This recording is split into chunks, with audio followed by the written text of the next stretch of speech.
So we've kind of looked at the macro backdrop of what you see happening. I want to zoom in for folks who are maybe listening and still don't necessarily get the value, right? If we wind back the clock to when we had the Cambrian explosion of social media, you can sort of look back and say, brought us closer together, allowed us to communicate in ways we've never been able to communicate before on an individual level. I can add my cousin that I haven't seen in 5 years and we can catch up about his dogs or whatever have you.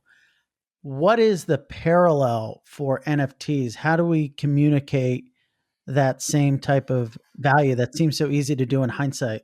If people collect anything, seeing the ledgered provenance of that matters. So let's play it out. I'm going to ask both of you just for fun. Yes, and Andreas is here as well. Yeah, Andreas is here for everybody who's listening. Up from the underbelly of the scoop. Yes, he's the man behind the curtain. Yeah, and I wanted to bring you both in this because it's a fun question. What's your favorite movie of all time?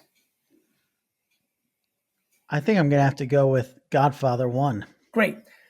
Is there any level of curiosity for you to figure out who the first person to buy the first ticket to the first showing of Godfather 1 was?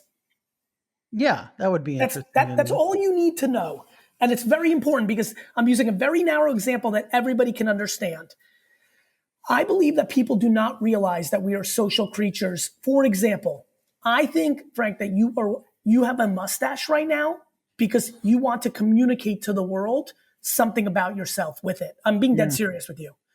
And I think Andres has long hair, and I think people wear Gucci belts and buy Nike Air Force Ones and drive Mercedes and care about having a blue check mark on Instagram and buy Fortnite skins and Madden tokens. And I can give you 47 other trillion examples to why this is going to work out, which is the following. Humans want to communicate with humans.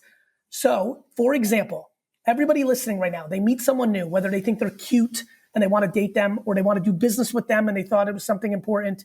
They will go to either commonly in today's world, Google to Google them, or Instagram to see what they're about. Those are two things that I think the three of us, or if I'm not supposed to keep bringing Andres in, Frank, you can agree with me.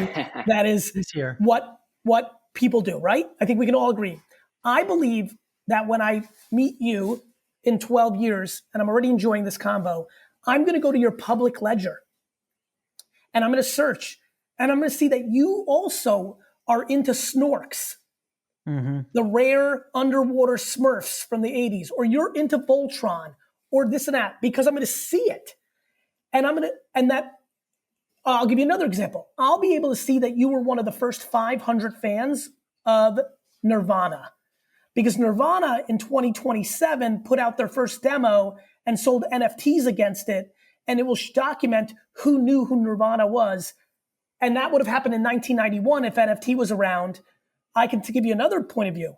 Nirvana may sell 10% of its first song's master, its demo tape master. And you might be able to get 1% commissions because you bought it. Like, there's a lot here. And I'm going fast and giving some random examples. But social currency is the word that people have to wrap their head around with NFTs. And I believe the ledger, like, I'll give you another example. If NFTs had been around forever, I'd probably be looking right now on the blockchain on the ledgers to find things that Randy the Macho Man Savage once owned, because I want to own them in my wallet because I care about provenance. And that's going to become the biggest aha to everybody. When I said everybody would online date in 1999, my buddies made fun of me so heavy.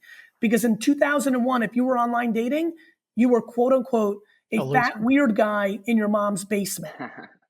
Tinder in 2017. I think that might be the prototype of NFTers today. So we'll see if so I think today when people are like, why do I care about a JPEG? I can just take a screenshot, are going to be the same people that are going to be in 21 years being like, oh.